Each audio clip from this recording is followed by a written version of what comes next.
Alright, so Blue Beetle came out last weekend with an underwhelming debut of 50 million. Unseating Barbie at the top, which you would assume is good, until you realize that the movie had a budget of 105 million, and pairing the fact that the opening weekend is usually the most earning weekend of a film's lifetime span in theaters, yeah, it doesn't look good. So regardless of the movie's financial standpoint, I still went in to see Blue Beetle in theaters, and to my surprise, it actually wasn't half bad. Now, prior to watching the film, the only exposure I had to the character was in Injustice and Batman Brave and the Bold. From the little time I got to spend with the character of Blue Beetle, I definitely thought he was a cool superhero. I mean, an alien teen with superpowers that kicks ass is enough for a young teen boy to get riled up. So when they announced the movie and even released some early set pics with the suit, needless to say, I was extremely hyped. A practical suit for a superhero like Blue Beetle was something that I never expected, and when I saw it in those pictures, I thought that this movie was going to be balls on the walls crazy. Well, that was until the first trailer dropped. This shit looked like it was ripped straight out of a Power Rangers series, and no hate to Power Rangers, but I was expecting more out of a big budget DC film, especially the first one of this character's introduction. Safe to say the hype I once had for this film was immediately ruined, and honestly, I could not have given a shit about the news and updates regarding the movie from then on. So flash forward August 18th, and while I did not care for this film, I still have a job to do, so I purchased my tickets, sat my ass down, and watched the movie.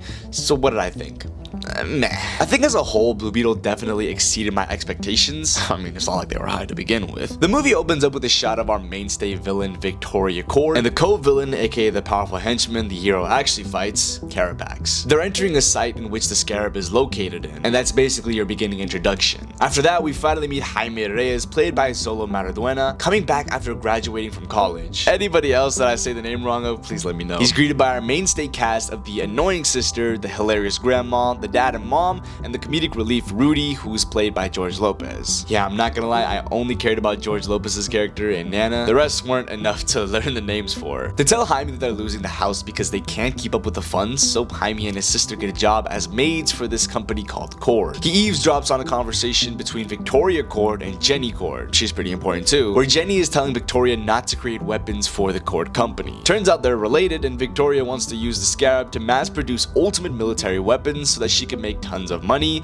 with Jenny obviously against that. The eavesdropping gets them fired by Victoria, but Jenny asks Jaime to come another day so she can get him another job. We enter the Cord building, where Jenny steals the Scarab from the lab and puts it inside of a burger box, but sets off an alarm while doing so. This maniac Jaime starts chasing after her and asking for a job interview, clearly seeing she's in panic mode and occupied with something much larger, but of course, superhero movies. When the building goes into lockdown, Jenny hands Jaime the Scarab, to which he takes it home and hides it away in the meantime. But obviously, Jaime needs to turn into Blue Beetle, so what do the family do? Even though he literally stated his future boss told him not to open it with his life, they start playing catch with it. Eventually, the little shit turns on, sucks at his face, and finally turns him into the Blue Beetle, and we get this pretty sick little moment where Jaime is trapped inside the suit as the mind of the Scarab, known as Hajida, tests out its new host. From then on, we get your fairly average superhero film. Jaime doesn't want the suit at first, but realizes it's pretty cool. Family member death scene causing character development. Epic backstory moment with the Blue Beetle Batcave. Main hero gets caught, but comes back at the last second. The family comes together and somehow beats troops that have probably been training in special ops since birth. And the final battle with the resolution at the end. This movie is practically 2 hours long, but could have benefited with an additional 30 minutes, just so we could flesh out the characters a little bit more. The father being the one to die was expected, but we really only got a couple scenes with him and Jaime at the beginning to really make a bond and care for the character, so it just kind of felt a little useless. Additionally, the 30 extra minutes could have been spent on expanding the backstory of Carapax, since he was actually a pretty interesting character. At first, he was your average villain henchman that worked under the main corporate bad guy, or girl at this case, but near the end, we got to see more of what made him who he is. I love that the movie hinted at it throughout the film, but dropping his backstory about his mom and being abducted as soon as the movie was about to end was a really bad idea. It would have added more to Carapax instead of just being that guy that whenever he showed up on screen, I just thought, oh, okay, well, they're gonna fight now.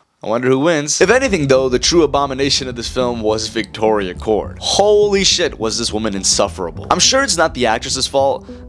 Actually, who plays her? Susan Sarandon.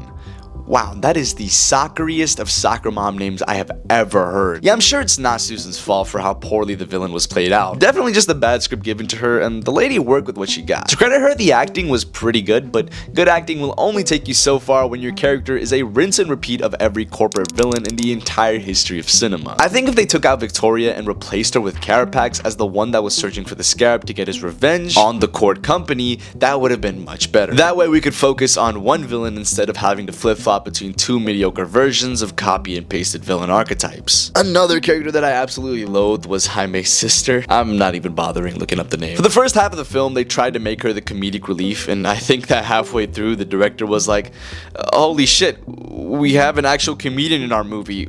Why don't we just use him instead of this character that says bro a lot and makes wicked poop jokes? I really hated this character and kinda wish she was the one that got Thanos snapped near the middle of the movie. But as it went on, she got a lot more serious in her role, and honestly, it suited her a lot better. The one thing that I think this movie does a fantastic job in is the aspect of family and how they use it to elevate the theme and the story. Now, I'm not a beginner into movies. I've seen this trope played out millions of times before in movies, TV shows, anime, and etc. But the way that Blue Beetle does it is a lot better than most of these medias out there. In the scenes where you're inside the home of the Reyes's, you can actually feel like you're with them because of the chemistry they share. Okay, maybe not Jaime and his sister, but the rest are good. This makes the emotional scenes later on hit pretty hard, since the movie establishes a pretty good relationship with the entire family. That scene near the end with Jaime and his father, which I assume to be purgatory, was amazing, and something that I did not expect from this movie whatsoever. Nana having this epic revolutionary past and carrying around a machine gun was hilarious, and Jaime's sister even got some moments to shine near the end. Really, every character in the family gets their own spotlight at one point or another, except for the mom. We never really get much of her. One huge surprise was definitely Jenny Cord, who was played by Bruna Marquezine, if that's how you pronounce it. Marquezine. A funny thing, did you know that she was Neymar's ex? Well, now you know. Her role as Jenny Cord was really interesting. At first, she was denounced as just being the villain's relative that's against her, but then turned out to be a pretty deep character near the middle of the film. Her exposition about her mom dying in the middle of the movie with Jaime was so goddamn random, but it was acted out really well. I was actually really surprised by her character. Like I said, this movie is meh. There's not that much to talk about in regards to the actual film because a lot of it is just reused tropes and ideas that literally thousands of movies have done before. Blue Beetle manages to capture the importance of family in a really great way, but it's a shame that they wasted it on such a generic storyline that could have been amplified much more. Additionally, that extra 30 minutes could have been spent on expanding characters like Carapax or even Jaime. Though Jolo put on a great performance like he usually does, it still felt like we could have spent way more time with this character. I would say the same about Rudy, but in all fairnesses, he is the comedic relief, so it's not like he would be a top 2 focused character, which I respect that decision, and I'm glad they went that route with him. Again, I'm relisting the same points, but it's hard when the movie is substanceless. The reason it flopped is because not many people know about the character, which is really sad because I think this is a pretty good family movie. But in my opinion, I don't think this should have been such a big theatrical release because I knew from the start it wouldn't have made much back at all. I hope James Gunn continues the character of Blue Beetle in the future, however. I'd love to see Jaime team up with other characters and keep going further into the DCEU, so that way more people can know about him and be interested in the character. But overall, I'd say Blue Beetle is a solid 7 out of 10. But let me know your thoughts and whether you agree or disagree with my points in the comments. Thank you guys for watching. I'll catch y'all next time.